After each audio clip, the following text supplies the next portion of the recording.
there are indications that people with Down syndrome have existed for a very long time. Examples of sculptures have indicated that this is the case, and also the some pictures.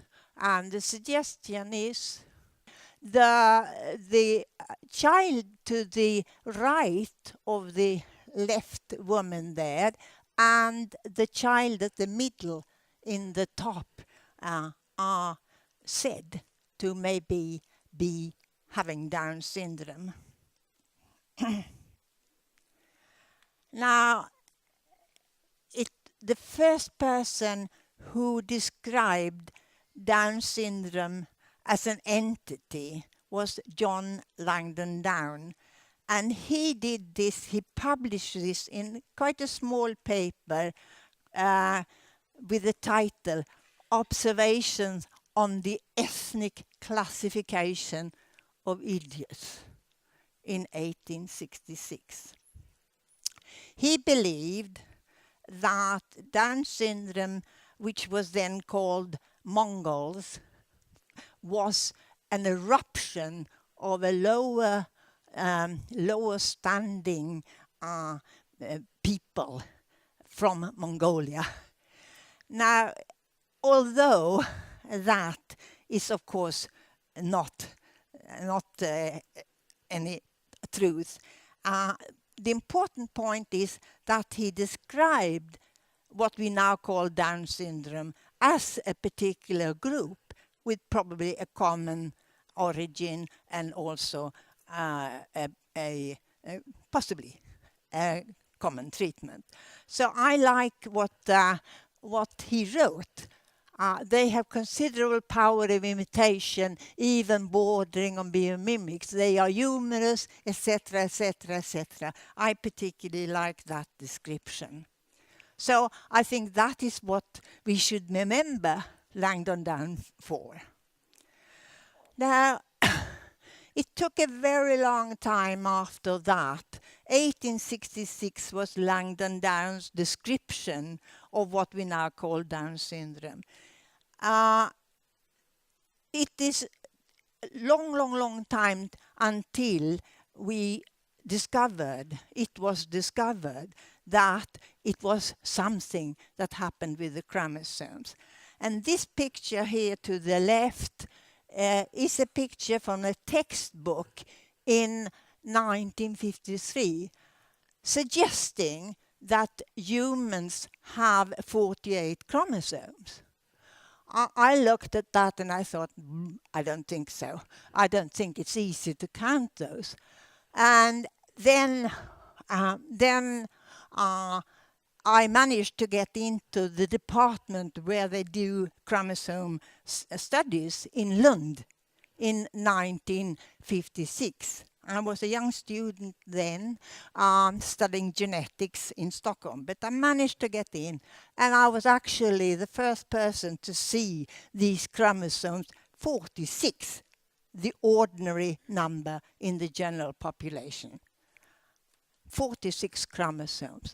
Then it would take only a few years, 3 years, until the extra chromosome was found in Down syndrome. So the majority of people with Down syndrome have an extra chromosome 21, trisomy 21. Here are the people who made these type of discoveries. Chio and Levan in the Swedish town Lund, in the southern part of Sweden, and I can also talk that language. And then, a few years later, the paper came out by Lejeune Gauthier and Turpin from Paris. The person who actually did a lot of the work was Marthe Gauthier. She borrowed money to get the type of equipment she did and did all the work herself. And then she did not have a photomicroscope. So she gave these slides to Jérôme Lejeune, who did the photographs and published the work. 1959. So another thing is then, what is in a name? In 1961, 19 geneticists gathered together to write a letter to Lancet titled Mongolism. They suggested that the name Mongolism would be deleted, not talked about. And instead, they suggested that the name could be Langdon-Down anomaly, Down's syndrome, Down's anomaly, congenital acromicria, or trisomy 21 anomaly. The one that is most common used is none of these. It is Down syndrome. Anyway, 1961. That's how far we've got.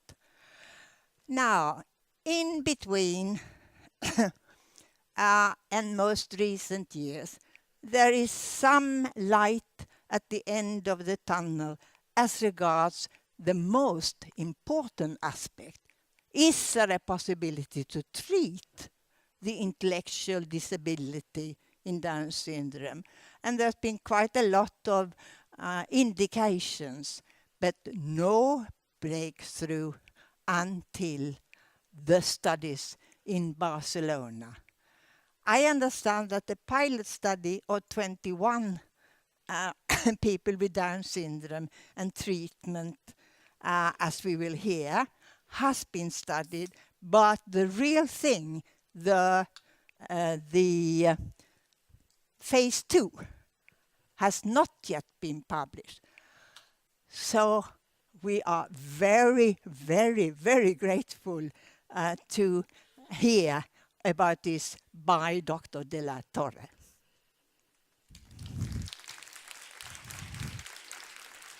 Thank you. So, good afternoon. To share with you some data on this clinical trial known as TEST study that in fact evaluated the ability of green tea extract combined with cognitive stimulation in improvement of cognitive performance and adaptive functionality of young adult with Down syndrome. I'm the IP of this clinical trial, but these studies without Mary Dersen would not exist. And there are many other people that contribute to these studies. The other thing is that these are the two groups. We work in a biomedical research park, smaller than the Karolinska, but in Barcelona, and the institute is organized in floors, and the biomedical park is organized in floors, and in different floors there are different institutes. My institute, which is the Hospital del Mar Medical Research Institute, is really a clinically oriented research center, and this is my research group that I coordinate. Mara Diersen works in the Center for Genomic Regulation. This is the second floor, this is the fifth floor, and she is mainly responsible for many studies performed in animal models. And I will combine data from both groups to justify why we did some things in our clinical studies. As you know, Down syndrome is related with the fact that we have 3 copies of chromosome 21, and the thing is that this the genetic substrate is, in cognitive terms, is translated in a phenotype where there is a poor performance. Here you compare, for example, a picture we use typically in neuropsychological testing in euploid population versus the Down syndrome population. You will see the performance is poor.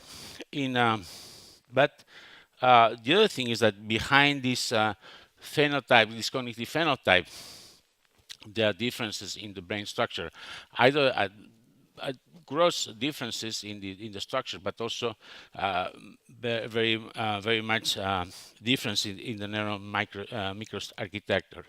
In fact, here what you have in this picture is these are dendrites of a neuron, and you have the arborizations of this neuron, and these for an euploid, and these for a Down syndrome subject. But the difference is not really on the number of arborizations, but also on the number of spines. Spines, you'll see here are these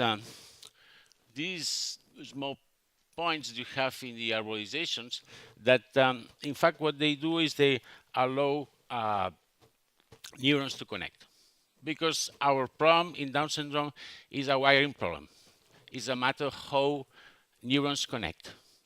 And if you look at the not only at Down syndrome, you see that there are less arborizations than in a normal neuron, but in addition there are less spines. They have less chances to connect.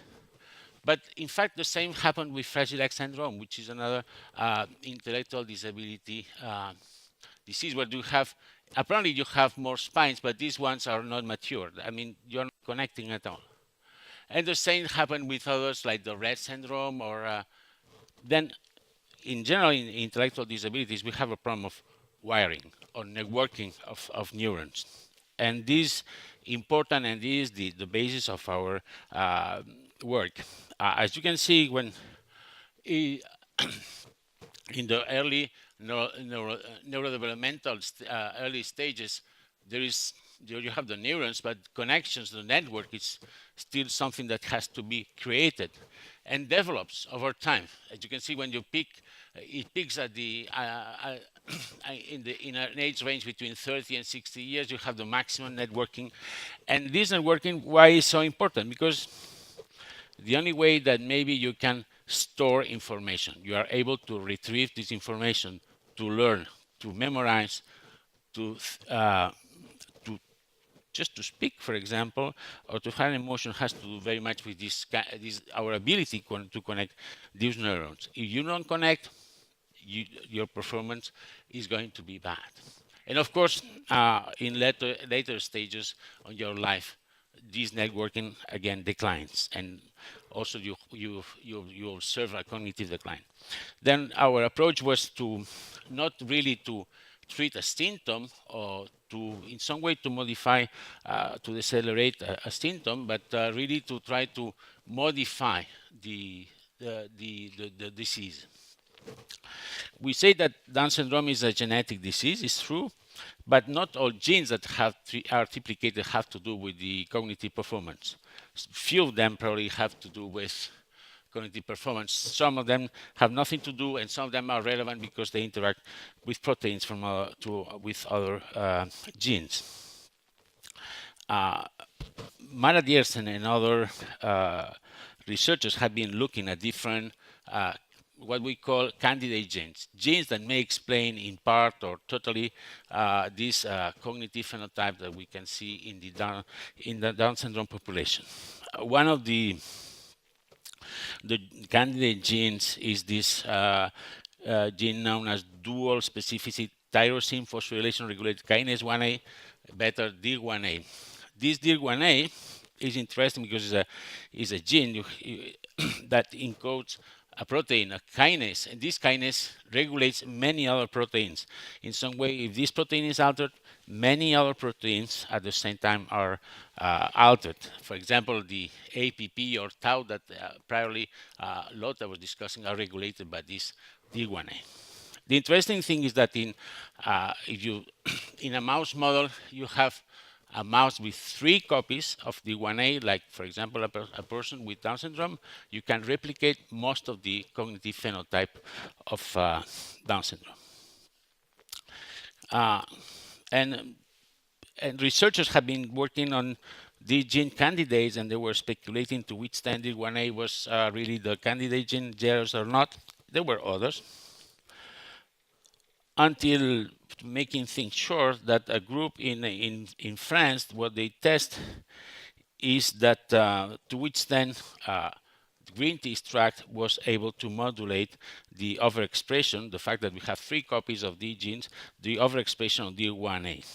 And in fact, this green tea extract worked in terms particularly of improving some of gross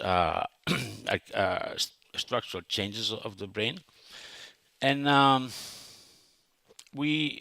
this was the basis to think, why not to try to use this green tea extract in humans, particularly because this compound was supposed to be a natural compound with little problems of safety apparently, and maybe that was a good idea. What happens in our animals with these 3 copies of this gene? This is an area of the brain, hippocampus. The hippocampus is very important for us, for cognition, very much important. And here you have the neurons. And this is an animal that has just 2 copies of this D1A. And if you have 3 copies of D1A, things are becoming messy. Yeah? Everything becomes completely disorganized. If you treat these mice with 2 copies of D1A with the EGCG. EGCG is one of the flavonoids that is present in the green tea extract. In fact, it's the one that is with the largest concentrations, and it's known as epigallocatechin gallate, but we use EGCG because it's simpler. If you treat these mice with EGCG, nothing happened. I mean, they more or less like you were prior to that. But our D1A mouse, if never treated with EGCG, we come back to the previous situation. And this was important. But a second observation that even is more important is that also what we call the environmental enrichment also in some way modulates the activity of D1A. And in fact, what happened is that typically your mouse are in a laboratory with a dark light cycle, an ambient temperature more or less constant, humidity, and usually they are in white cages, quite boring. They have access to food and to water, and that's it. And the same animals, if you put the same animals in this case, you put some toys, some pieces of tissue which are colorful, and some things that help them to make exercise. This what we call an environmental enriched environment. Things change a lot. Here there is a slide that is missing, but here you have again, you have your wild type animals, and again, your hippocampus, the animals with 3 copies of D1A and a bit messy. And here now, we are not giving EGCG. What we are doing is putting these animals in an ambient which is enriched. In fact, it's exactly what you are doing with your son and your or your daughter. Is the basis up to now to the treatment of Down syndrome, to in some way to stimulate your children, because you believe that this should work. And it's true, it works.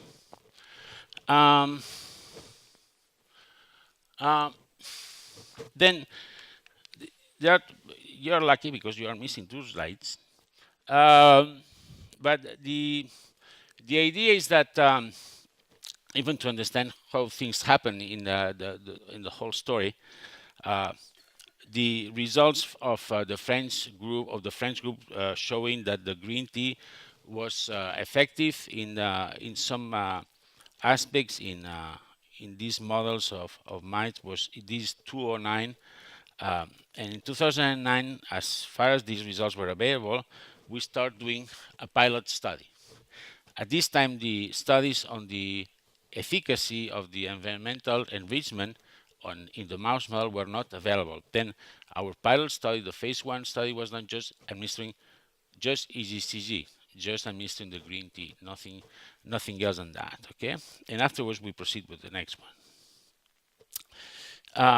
In this pilot study, there were just 30 subjects involved of an age of between 18 and 30 years, and they were treated for 3 months with doses of green tea extract, and then after 3 months we discontinued treatment and we followed them for 3 additional months. And the conclusion of this study was that the most important thing, at least for me, that I'm a clinical pharmacologist, is that this green tea extract was safe. The other thing is that despite that the period that we were monitoring the effects of EGCG were very short, just 3 months. 3 months is just the minimum to observe any kind of cognitive change in somebody. We were able to see some effects on memory tests. But one thing that for us was in some way disappointing is that as soon as you interrupt and you discontinue treatment, you go back to the baseline. Okay, you improve in 3 months, but you interrupt the treatment and you go back. And the other thing is that this was very encouraging is that of course these studies are double-blind and balanced with placebo, and of course the parents didn't know which was the treatment of their children, but they were able to identify clearly which the ones that were under placebo and the ones that were under the green tea extract. In the meantime, there were these studies from Mara Diersen looking at the effect on the environmental enrichment. And something that happens is that when you combine this green tea extract with the environmental enrichment, the effects are synergic. I mean, you potentiate the effect.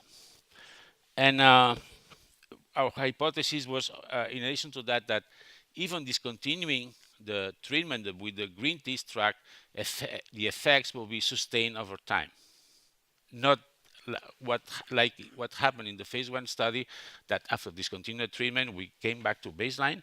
No, if we combine both things, we even interrupting the administration of green tea extract and even the cognitive stimulation, effects will be sustained. This was the hypothesis, and we performed this time a clinical trial where we combined the green tea extract with the cognitive stimulation. And at that time, also the number of subjects enrolled was much larger. The range of age was exactly the same. The duration of the study was much longer, for 1 year of treatment, and afterwards we discontinued treatment and we followed subjects for 6 months. And the whole study was 18 months. And the placebo condition was cognitive training, mainly because of course families, and because there was the president of the phase 1 study were not ready to be treated with placebo. Say, come on, I don't want placebo for my children. Give me something. And they say, okay, fine. One to have green tea extract with cognitive stimulation, the other one's cognitive stimulation. That was the placebo. In some way, what I mean is that the placebo is already active, and then you have to demonstrate that the combination is already in some way superior to a placebo, which is not neutral, but is already active too. In addition to that, what happened also is that to avoid the bias or the expectations they have, the parents, that the drug should work, doesn't matter which drug you are taking, it should work. For 1 month, the families were not aware of that, but all these families were on the placebo. All families, for 1 month. And after the 1 month, they were randomized. And some of them, they were treated with green tea and the other ones with placebo. But they didn't know, okay? But in some way, we wanted to kill in some way the bias of the placebo effect because the expectations created by parents. This is important for one reason, because the problem is that, and this is something that we were discussing with Lotte in a meeting in Chicago, is that most of the clinical studies in Down syndrome are based on the opinion of the parents. Okay? If I ask you how it works your children, how is this functionality, is you that you are providing the information, not many times your children. Okay? Then if you have an expectation that this should work, always things are going okay, of course. So it took 18 months, the whole thing. Here you have the kind of explorations we did. We obtained some samples for biomarkers. Of course, our way of evaluating the efficacy was the neuropsychological testing. We did some studies on body composition. Because we were interested at the effects on EGCG on body composition. I mean on fat and weight of subjects. Every time they were visiting, we were providing the medication for the next time.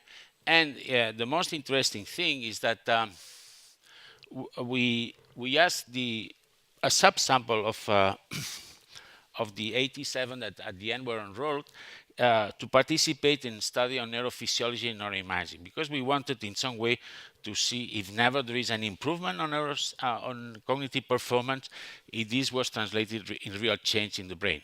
Okay, if these both things are there, you feel that you are doing something that it probably is more relevant.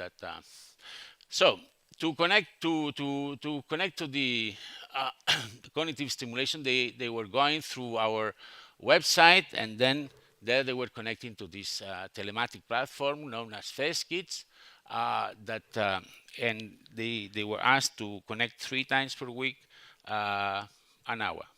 The nice thing of this telematic platform is that we had the ability to monitor if the people were connecting and for how long they were connecting.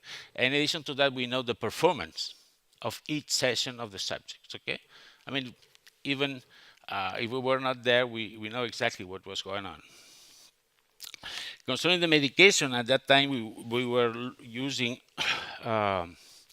capsules that were prepared in a U.S. company, mainly because they were prepared under good manufacturing practices, GMPs, which is a kind of quality standard from the FDA.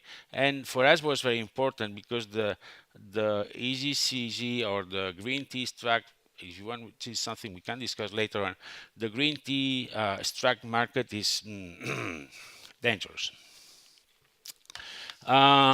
Then here, this is the concert diagram. The only relevant thing for you is that the attrition was low and the retention was high. I mean, we start with 87 and we finish 84 that were included in the study. And in terms of baseline characteristics, but we had 44 and 43 subjects in each group, and they were clearly rated in terms of gender, age, trisomy, BMI, IQ, the intelligence coefficient, and the doses they receive of the substance. Concerning the safety, that this was the most interesting aspect for us, particularly because this was the first time that we were administering this compound for a year long, is that if you look at the side effects, none is related with the treatment, and even, but this just by chance. I mean, even in the EGCG group, there are less side effects or adverse effects than in the placebo group. Essentially, they are exactly the same. Then the conclusion, and I'm convinced on that, is that the treatment is safe. The other thing is that we have to build up a neuropsychological battery to perform our evaluations of the efficacy of the treatment, and we evaluate this battery that you can find for free in Frontiers in Psychology. And from this battery for the exploration of the cognitive performance and functionality, we derive an index of clinical global improvement index that include areas that we believe that they were changing with the treatment. This concerns particularly episodic memory, executive functions, and adaptive behavior. And if you look at the results, here you have this 18 months of our study, and this the group treated with, let's say, with placebo, but with cognitive stimulation. And this one, the one treated with the green tea with cognitive stimulation. And the interesting thing is, of course, is that at 12 months, the combination of the green tea stuck with the cognitive stimulation was better than the cognitive stimulation on its own.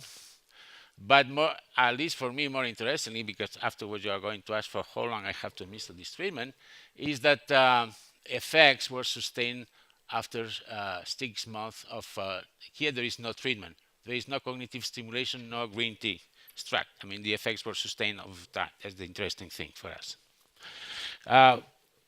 We use some biomarkers. One that, in fact, in the past has been used very much in the cardiovascular as a biomarker, as a risk biomarker in cardiovascular is homocysteine.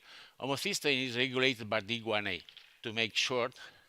And subjects with Down syndrome, typically they have relatively low concentrations of homocysteine, and this particularly because the overactivity of D1A. Then in some way, if we are able to inhibit D1A, the homocysteine level should go up, okay? And this is what happened. I mean, the treated group, they go up the concentration of homocysteine versus the placebo group. The interesting thing is that when we interrupt the treatment at 1 year, afterwards the homocysteine concentration declined back because there is no EGCG that is interacting with D1A. Then this was suggesting that really the EGCG was doing something, because we were using these biomarkers that we know they should move in the way that they were moving. As I told you, we did some neuroimaging studies. I know that this is not your field, even not mine.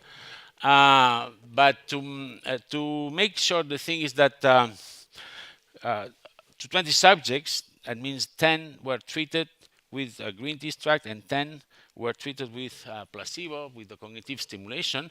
They were offered to participate in these neuroimaging neurophysiology studies. They were exactly the same. They have to do both things simultaneously. And the thing is that for us, the most important thing, in the global, in this global improvement index, I told you there was essentially a mixture of executive functions, the performance in executive functions, plus some memory aspects and functionality. Executive functions are mainly concentrated in the prefrontal cortex of our brain, and here what you are comparing are the brains of the treated versus the brain of the non-treated. And in the treated, distinctively in the prefrontal cortex, they have, let's say, more activity than the non-treated. Then in some way, what is telling us this observation is that change in the brain are related with results what we are observing when we are doing our neuropsychological testing. And the same at 12 months with some measurements on functionality, on functional academics. To make sure if you ask me, well, in practice, what happens with my children treated with this green tea extract, independently that you have a better score in a given test, that there's a scale which is called functional academics that in some ways nice, because people are even able to write short memos for example, to read correctly the clock and then to anticipate what they are going to do and to plan. These are executive functions when you are planning or making decisions, what I'm going to do now and in 3 hours, and how I'm going to organize my time and everything. This is good for a person with Down syndrome, and it works. It works.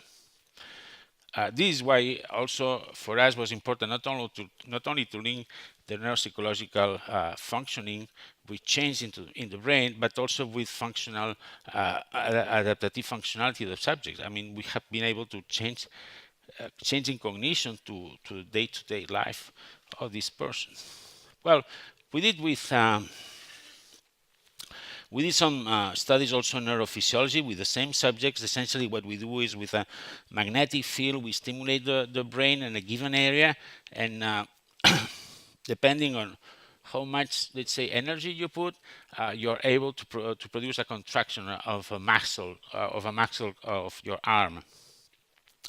And here the subjects from Down syndrome, they have the balance between inhibition and facilitation on the cortical transmission in the neurons that are the ones that are conducting this signal from the let's say the cortex to your this arm that's going to be contracted is quite different from the euploid population. But the interesting thing is that the main deficit of the Down syndrome people are in terms of facilitation, and this facilitation was corrected by the treatment. When I talk about inhibition and facilitation, that means that there are two neurotransmission systems, glutamate and GABA, that compete in the brain, and the equilibrium between both is very important. And in the Down syndrome, there is no equilibrium, and what you're doing the treatment is putting back in equilibrium and improving the connectivity of the neurons.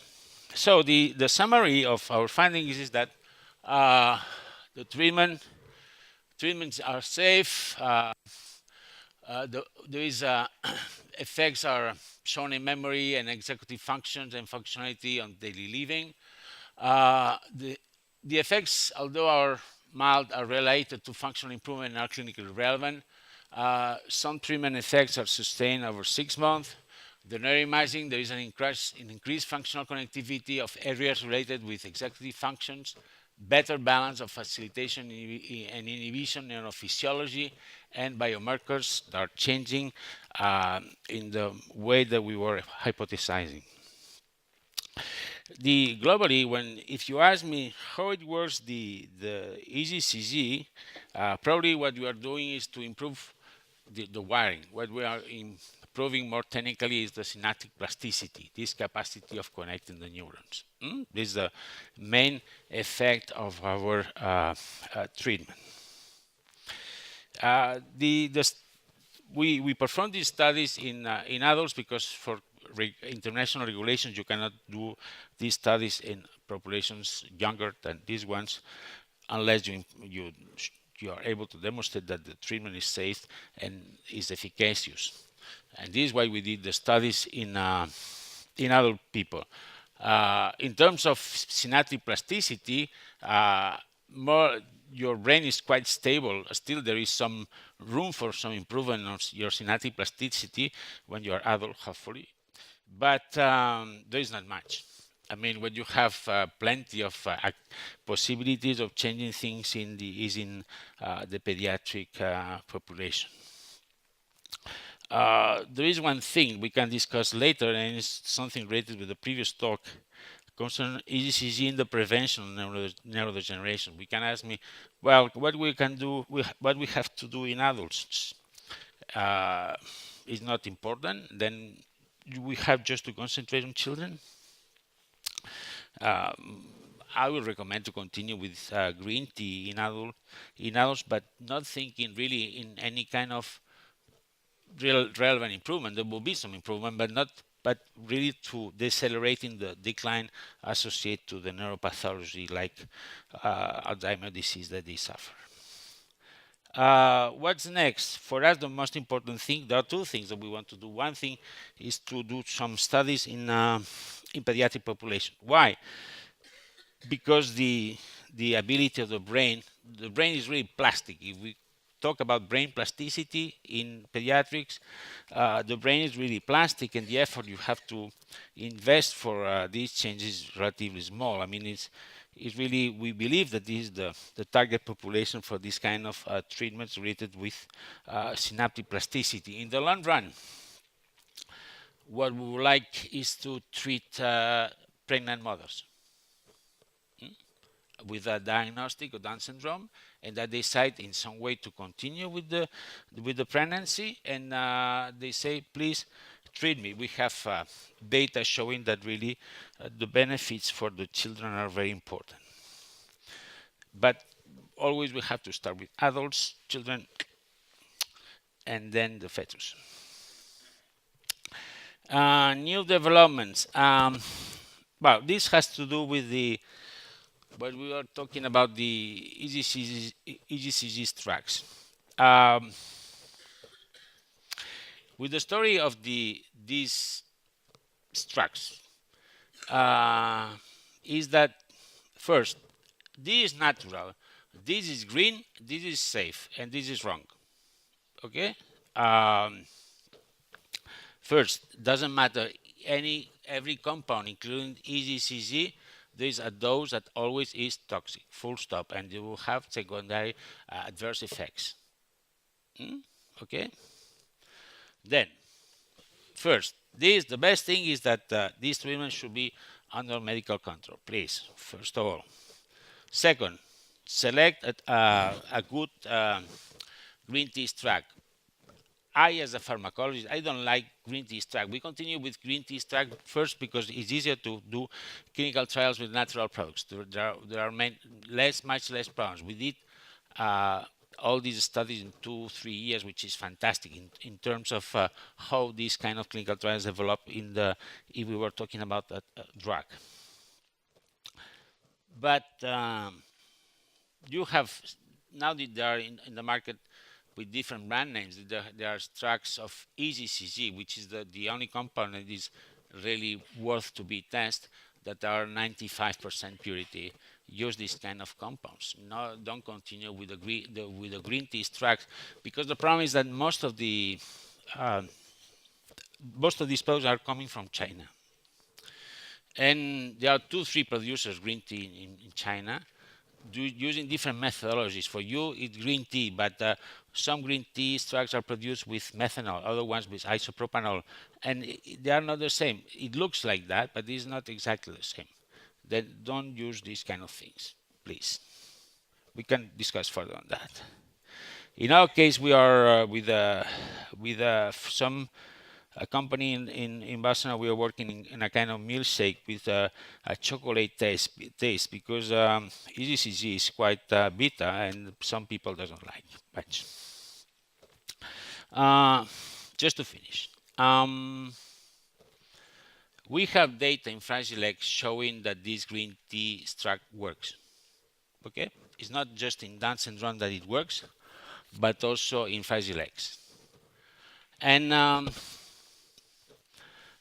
our hypothesis is that the problem of synaptic plasticity, this problem of wiring, of networking of neurons, where we start my talk, is common to many syndromes, like Down syndrome, but also Fragile X and autism and some others. And all of them, in some way, will benefit. The doses are not exactly the same. I mean, Down syndrome, because you have 3 copies, needs a larger dose of EGCG, but not Fragile X, for example, that you have 2 copies, and the problem is another problem that has nothing to do with D1A, okay? But the concept that we can, if you boost synaptic plasticity, this same approach that you are using in Down syndrome can be applied to other intellectual disabilities is correct. And it's something that you have to keep in mind. And the results of Fragile X that will be published very soon will demonstrate that. The ones from the Down syndrome that we were discussing this afternoon, hopefully before this, at the end of this month, will be available, okay, in a very nice journal. What else? Thank you. Thank you very much for your attention. I understand that you have many questions. I didn't give you many details because, as I told you, I cannot, because let's say the publication is embargoed. That means that data cannot be very specific data on the details of the study cannot be released. But the only thing I want to give you is a positive message. 5 years ago, a disaster. It looked like no hope at all. I mean, EDCG is the beginning of something. It's not the end of anything. I mean, it's the demonstration that we can do something. And EDCG, but it's not too bad. It's cheap, safe. But I have my fingers crossed with the developments of Roche, for example. I hope they will succeed, because this will be very good news for you, particularly because that means that there will be some more money, that there is little money invest in research in Down syndrome, in all areas of Down syndrome. And if never some investments are successful, that will generate more resources. And this is a good news for the whole community. That the message of the EDCG is a positive message. This is the message you have to keep after my talk. I mean, there is hope, there is light, we can do things. Also, there is no magic bullet. You have to combine these treatments with cognitive stimulation. And that means that the families should continue getting involved with their relatives. Okay? There is not a magic bullet say, take the capsule and leave. No. Take the capsule, you should continue with me. But probably the future will be much brighter than it was in the past. Okay? Thank you.